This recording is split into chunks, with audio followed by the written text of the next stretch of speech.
আসসালামু আলাইকুম everyone, welcome back to my another brand new video. So আজকে প্রায় অনেক দিন পর, বেশি দিন হয় নাই কিন্তু অনেক দিন পর আজকে ব্লগ করতেছি। অ্যান্ড আজকে ওদেরটা অনেক বেশি অস্থির ছিল, সারাদিন বৃষ্টি হয়েছে। সো এখন দেখেন ছাদটা, শুধুমাত্র কবুতরের রুমটাই আজকে অপরিষ্কার, কারণ বৃষ্টির পানিতে কবুতরের ময়লা। তো গাইজ এখন আমাদের এই যে দেখতে পাচ্ছেন এখানে লাহোরি কবুতরটা, এটাকে হলুদ মাইরা দিছি। অ্যান্ড মোটামুটি সব কবুতরের অবস্থাই ভালো আছে, কিন্তু এই যে দেখেন এইটার অবস্থা একটু খারাপ ছিল, কিন্তু কালকে আমি হলুদ মারছি, হলুদ মার কারণে পুরোটা হলুদ হয়ে গেছে, দেখতে সুন্দর হয়ে গেছে মাশাল্লাহ। কিন্তু একটু ব্যথা আছে পায়ে, কারণ পায়ে রক্ত বেরিয়েছে অনেক বেশি। আর এই যে ওরা মাশাল্লাহ ভালোই আছে, খাবার টাবার দিছি, সবাই খাওয়া দাওয়া করতেছে। অ্যান্ড এই যে দেখেন এইখানে এই বাচ্চাটাকে মূল্য দিয়েছিলাম কালকে।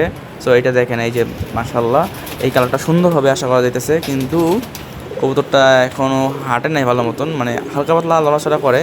আর এই যে এখন সবগুলোকে ছাড়বো আজকে, দেখি আছে সবগুলো কি করে। তো এই ছিল আজকের অবস্থাটা। অ্যান্ড আমি সবগুলো কবুতরে ছেড়ে দিতেছি, যেগুলো উড়ে মোট 8টা ছাড়বো, নতুন বাচ্চা 3টা এবং পুরান 5টা। তো দেখাইতেছি দাঁড়ান। এই যে আমি এখন ঢুকলাম, আমি এখন আস্তে আস্তে সবগুলো ছাড়বো।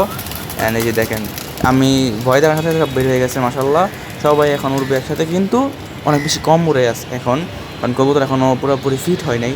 অ্যান্ড আমি ধান খাওয়ানো অফ করে দিয়েছি, ধান খাওয়ানো শুরু করলে আমার কবুতর উঠতো। সো এই ছিল আজকের ভিডিও, আশা করি ভালো লাগছে ভিডিওটা। অবশ্যই like, share, comment and subscribe মেরে দিন। অ্যান্ড আমার জন্য অবশ্যই দোয়া করবেন, আমার কবুতরের জন্য অবশ্যই দোয়া করবেন, যাতে কবুতরগুলোকে সুন্দর লাইনে আনতে পারি অ্যান্ড ভালো মতো উড়াতে পারি। তো এই যে দেখেন মাশাল্লাহ সব উঠতেছে, সেই একটা টান দিছে। তো এই ছিল আজকের ভিডিও, দেখা হবে পরবর্তী কোনো ভিডিওতে, পরবর্তী কোনো টপিক নিয়ে।